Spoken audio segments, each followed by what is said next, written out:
All right, so we've got Jong Kim. Hello, Jong.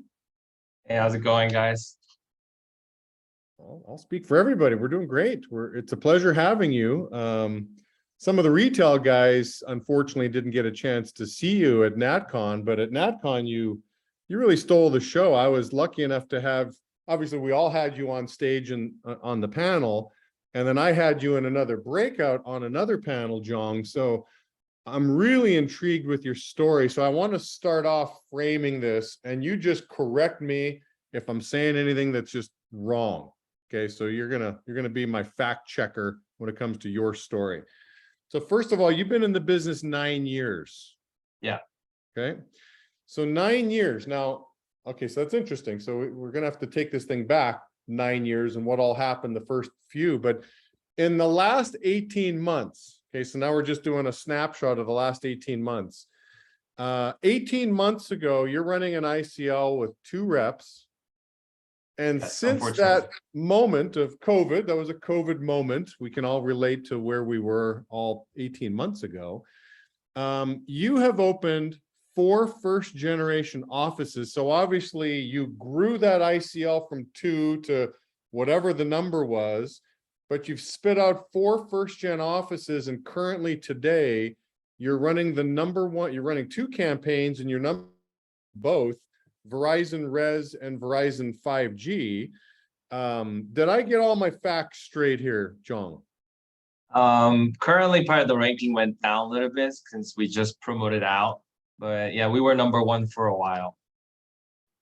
I'll probably say last 3-4 months.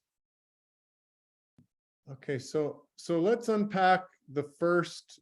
Okay, so we got those facts, and I think we got everybody's attention on that. Like, no matter, I mean, here's one of the things for everybody. I mean, if you're running an ICL today and you've got 2 reps, I mean, that's probably not a place anybody wants to be. But Jong gives us all a whole lot of hope that you could go from 2 guys to 4 outside deals in a year and a half. I mean, that's really motivating, no doubt about it. But I want to start on the first like 7.5 years then, Jong. Yeah. I mean, what kind of traction did you get in your first 7.5 years? So when I first started, I got promoted to assistant manager in 9 months. And I was assistant manager for a while. So I was assistant manager for like a year and 3 months. I opened up my office here in Pittsburgh, March, like 2015. And I was always in the top 3 in the campaign for the first 4 years. And I promoted out my first outside deal back in 2018. Kind of like this first 6 years of my journey. Okay. So a slow start. I mean, your story reminds me a little bit of John Wooden. I was lucky enough while he was still alive. I went to a handful of his seminars. You know, he gets all these accolades when he gets on stage.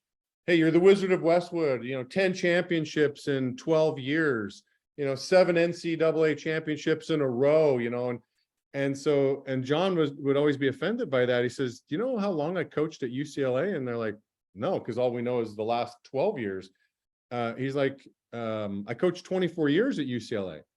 So you can't discount my first, or sorry, I think it's 26 years. You can't discount my first 14 years, even though I didn't win the championships in the first 14 years. All of that led to preparation really for the last, 12, or maybe the last 10, where again, he won 10 championships, I want to say, in 12 years. So anyway, your story, I think, is kind of similar, that the last 18 months is unbelievable. And so we want to unpack that, but it was a slow start. Yeah, it was. I was always like working on my personal development on like how to work with people. I think everybody has their strength and the weakness. And my weakness was because I'm coming from like, another country as an immigrant. I had always had a hard time relating and being compassionate.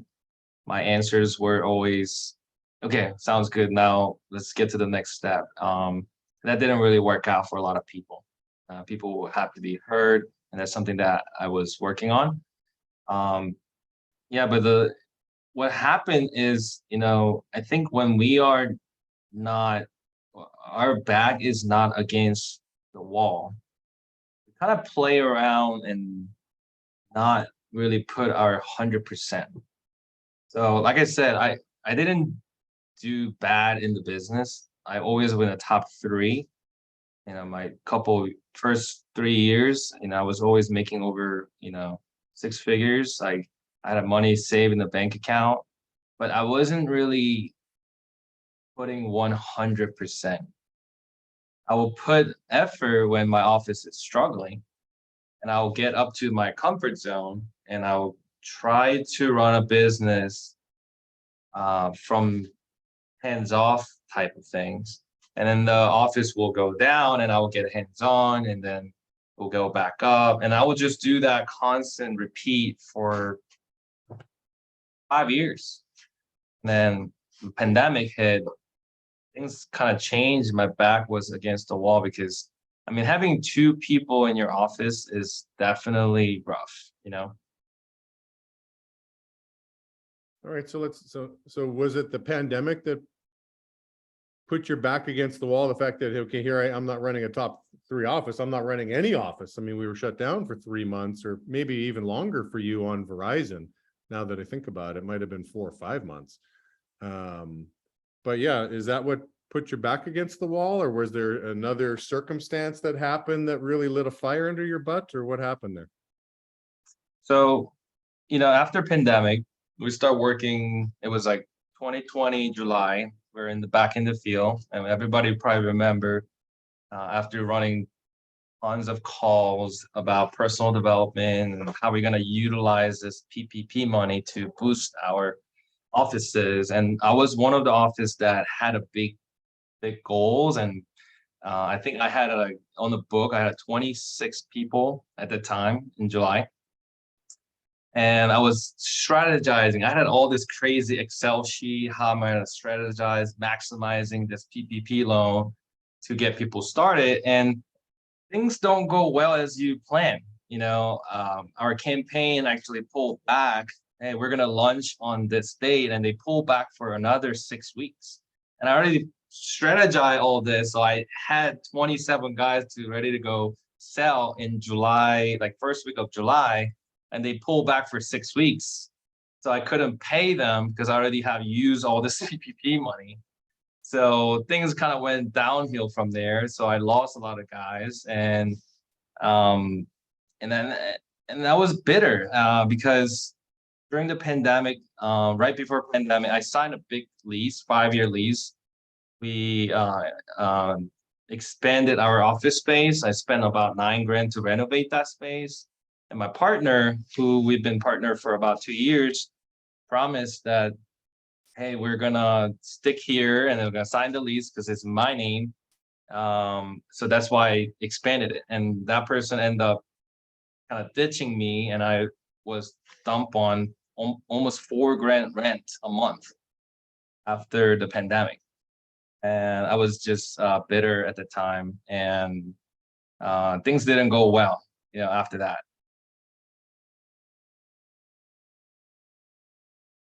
So, okay. Interesting, right? So everybody's got a plan till you get punched in the face, a famous Mike Tyson quote. So you had your, I can relate all that PPP strategy stuff and like, okay, how are we going to do this? And then, yeah, again, I know you guys on the East Coast, Verizon, like, yeah, we're going to go a little slower coming out of the gates. We're not sure. So yeah, that was a curveball thrown at you. Yeah, it definitely did. And then, right after we start working, which is August, then winter came, since it was a residential campaign. Things start to go south. And I think everything happens at the same time. So I had a little bit of personal health issue. So I was unable to work actually because I was getting injection on my back and I was out of office for 2 months. Okay. So that's when everything went down to 2 people. Yeah, this is like the makings of a country music song. So now winter, you've burned through all your PPP money, I'm assuming. So you have Went no, through everything, and the $4,000 rent when your office is not generating a lot. I had a recruiters. So yeah, we went through a lot of money, my business account, things like that. And that's when, like I said, when my back was against the wall. okay. Well, now here's the juicy parts. So play by play, how did you turn this thing around? So I had a similar experience about 2016. I was a rookie owner, and one day I got a phone call. My office burned down. Yeah, so there was a fire, electrical fire happened, and office burned down. We had all this Christmas present for our Christmas bonus, and everything just burned down. And at the time I was a rookie. I was partner up with, we call it quarterback, and that person was main. It was his office space, and that person ended up going on a retrain. And our two main recruiter decided to quit. And when things were up in the air, the guys don't have office space. It was in the winter time. A lot of people quit at the time.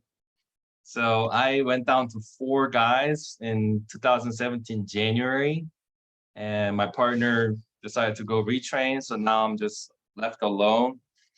So I told myself, this is it. This is how things go end. And what would I do if I go on a retrain? Well, I will probably go to the field, build my first gen, try to get the office back up. So why don't I just do that here in my office? And at the end of January, I went from 4 leaders to 13 plus leaders, and we were number 1 in the campaign during the wintertime. And we didn't have an office space. So I had a similar experience. So I just started doing what I was doing back then, this time. Okay. So you went back in the field, you're training, you're interviewing, you're an octopus doing everything. Yeah, I was doing everything. So I had to strategize my time because I knew that I don't have a lot of time. So I just started looking at my business in a small little components. And I know a lot of people here is running a great business. First of all, thank you for having me, because some of you guys are running a better business than me. But I'm just gonna tell you what I did. So I started looking at my business in the components like, okay, what does it matter? What matters right now for my business right now? Having 20-second right interview is not gonna matter right now. I have 2 guys that are able to take an interview, including myself, there's 3. So I'm going to delegate some of the recruiting, especially if I need to be setting the pace in the field right now. I'm going to delegate all the recruitings in the afternoon to someone else. And I'm going to dedicate my time to go to the field, train people, because that's what's urgent. So I trained this one girl for 2 weeks in a row. And I didn't want to delegate that task, because what I start to see the similar pattern is that we let our leaders who have bad habits, and we let them train our stud people, and they end up getting the same type of habits. So I wanted to break those habits. So I did it myself. And once I trained that person, another new person came in. We trained them together, but I let this person watch me train. And I completely separated that, the curse keep happening. And that's when things start to go in the right way. I also made it better for those guys, because they were the right guys, but at that time they just weren't ready at the time, because they went through loss in their team. Their mindset wasn't there. They wanted to get promoted.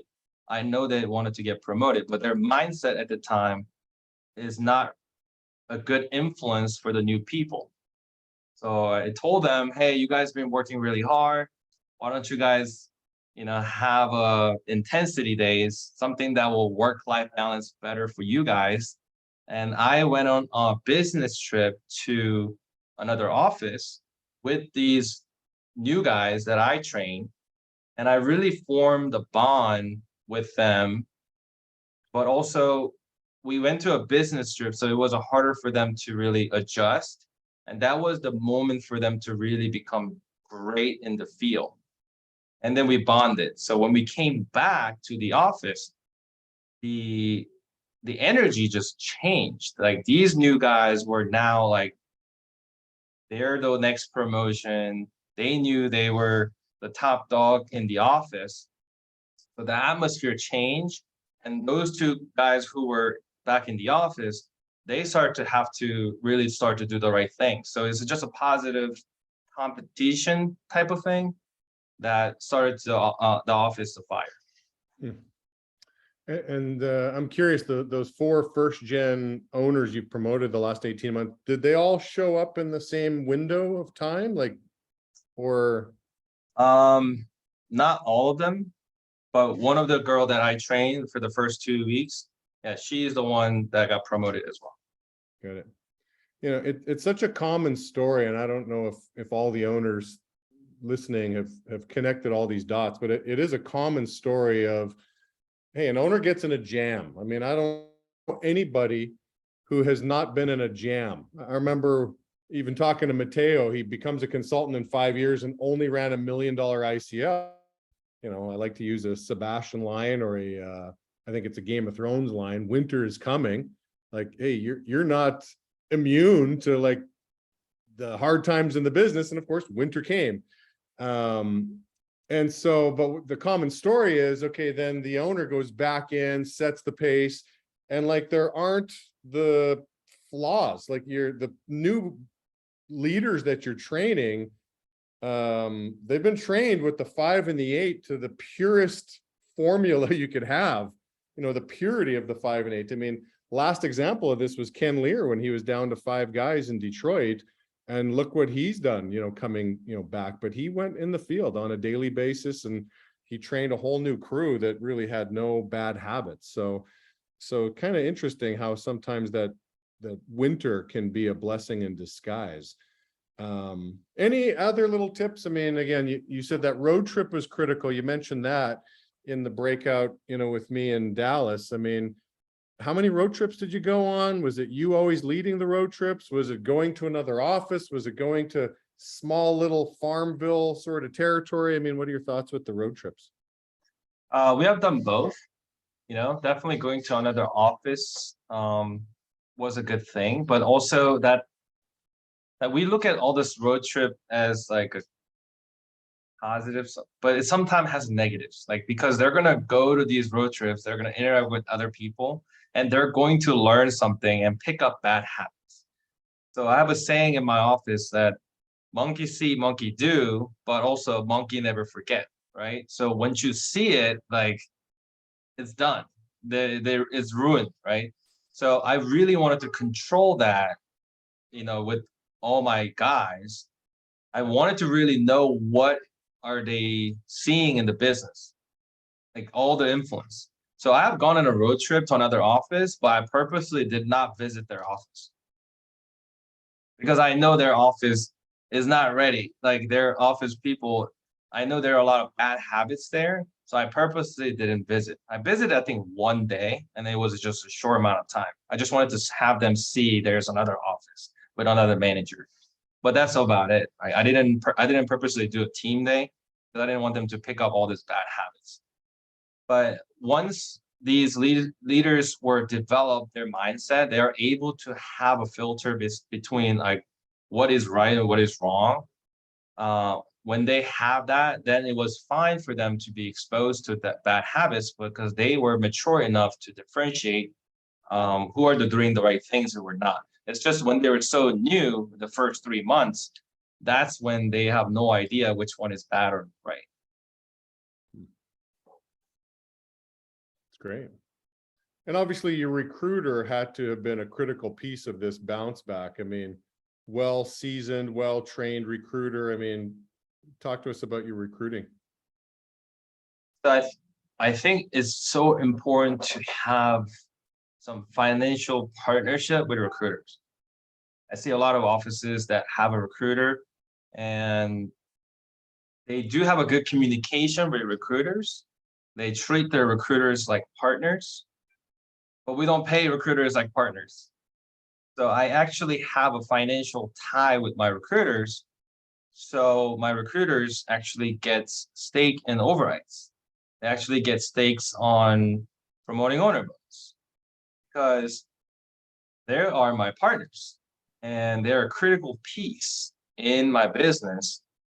So why not give them some stake in my business, really treat them like partners, and I don't have to babysit my recruiter. They're my partners, so they're motivated to run their own business. They treat my business like it's their business. So, because I didn't have time to babysit my recruiter, I was already so busy being involved with the guys building the business. I don't have time to replace a recruiter or treat my recruiter like, babysit my recruiter. I think that was an important portion of having a partner. Yeah. My recruiter really worked hard. I mean, she treated this like her business. I mean, it is her business. Yeah, you definitely put your money where your mouth is as far as financially taking great care of your recruiter. So great job, John. And so let's finish with like where are you going now? Like what's the plan now for Jongmin? I mean, you're on our radar. What should we expect from you? Yeah, so I never had ran a business over 30K wire average for multiple weeks, and there's really I just unlocked this new skill set. So it's really hard to go back to running, like just 10K wire office. So if I can do it once, I can do it again. I learned that from day one in entry level. I barely spoke English when I first started, but I closed my first sale. I told myself, well, if I can do it once, I can do it again. So my goal now is now I know how to run a 30+ K wire office. I do it again, again, again, again. And what's more, right? So the goals are 40, 50, 60, eventually getting up to that level. Yeah, I think everybody coming back from Dallas is kind of like, I think our limiting beliefs have all been somewhat erased from reps in the field. Like, what? There's reps that are making 4,000 a week on average to, some high wires. I mean, Rebby with her $70,000 average for the last month or so. It's kind of like, what? So yeah, I'm expecting to see you at that 30K mark consistently, Jong. So you're a stud. I mean, as Dean put in the chat here, you are resilient. You are a tough son of a gun, Jong. So we appreciate you getting on our radar. We appreciate you sharing your stories, and we'd love to have you back on another call sometime in the future. Awesome. Thank you for having me, guys. Great. Thanks, guys.